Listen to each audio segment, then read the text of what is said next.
Pastor Praveen మరణం బాధాకరమన్నారు AP హోంమంత్రి అనిత. పోలీసులు ఈ అంశాన్ని అనుమానాస్పద మరణంగా నమోదు చేసి దర్యాప్తు చేస్తున్నారని హోంమంత్రి తెలిపారు. అన్ని కోణాల్లో దర్యాప్తు జరుగుతోందన్న అనిత దీనిపై ఓ టీంను ఏర్పాటు చేశామన్నారు. ఎవరూ దర్యాప్తుపై అపోహలు పెట్టుకోవద్దని, తప్పకుండా న్యాయం చేస్తామన్నారు హోంమంత్రి.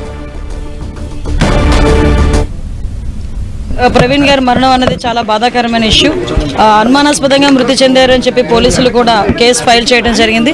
ఆ నెక్స్ట్ డే మార్నింగ్ కొంతమంది చూసి ఇలా చనిపోయారని చెప్పగానే పోలీసులు ఇన్వెస్టిగేషన్కి వెంటనే వచ్చి ఇమీడియట్గా బాడీని కూడా అక్కడ నుంచి తీసి ఇన్వెస్టిగేషన్ చేయడం మొదలుపెట్టారు. అందరూ కూడా వాళ్ళ కుటుంబ సభ్యులు ఎవరైతే ఉన్నారో వాళ్ళందరూ కూడా వాళ్ళ అనుమానాస్పదంగా ఆ మృతిని వాళ్ళు భావించిన తర్వాత వాళ్ళ అనుమానాస్పదంగా మృతి అని చెప్పేసి పెట్టడం జరిగింది.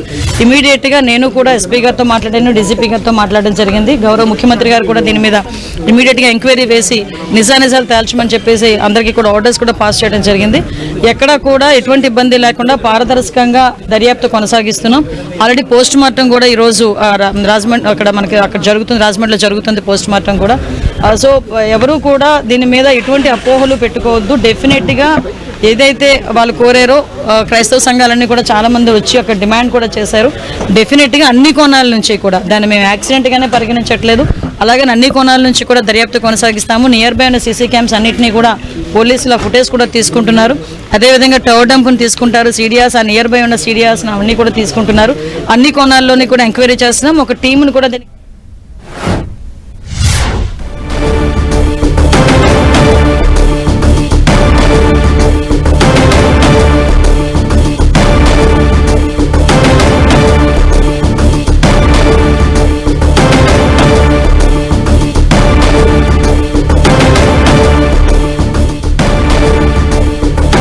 పాస్టర్ ప్రవీణ్ మృతి చెందడం బాధాకరం అంటూ ఏపీ హోంమంత్రి అనిత తెలిపారు. దర్యాప్తు పారదర్శకంగా జరుగుతోందని, పోస్ట్ మార్టం నివేదిక వచ్చిన అనంతరం మరింత క్లుప్తంగా దీని గురించి తెలిసే అవకాశం ఉంది అంటూ కూడా హోంమంత్రి స్పందించారు.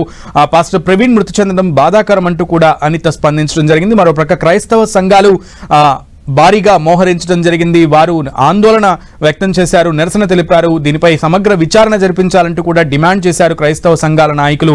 ఈ నేపథ్యంలో అక్కడికి వచ్చినటువంటి ఎమ్మెల్యే ఆదిరెడ్డి వాసుకు సంబంధించి కూడా ముట్టడించడం జరిగింది. ఆయన కుటుంబ సభ్యులకి న్యాయం చేయాలి అంటూ కూడా క్రైస్తవ సంఘాలు ఆయన్ని డిమాండ్ చేయడం కూడా జరిగింది. ఈ క్రమంలో ప్రభుత్వం ఆధ్వర్యంలో ఇద్దరు వైద్యులు పోస్ట్ మార్టం నిర్వహిస్తున్నారు. ఇద్దరు క్రిస్టియానిటీకి సంబంధించిన వైద్యులు కూడా, మొత్తం 4 వైద్యులు పోస్ట్ మార్టం నిర్వహిస్తున్నారు. ఈ 4 వైద్యులు పోస్ట్ మార్టం నివేదికే ఇప్పుడు మరిన్ని విచారణకు సంబంధించి విషయాలను బయటపెట్టే అవకాశం కనబడుతుంది. సో ఈ నేపథ్యంలో కాసేపట్లో పోస్ట్ మార్టం రిపోర్ట్ కూడా బయటకు వచ్చే అవకాశం కనిపిస్తోంది.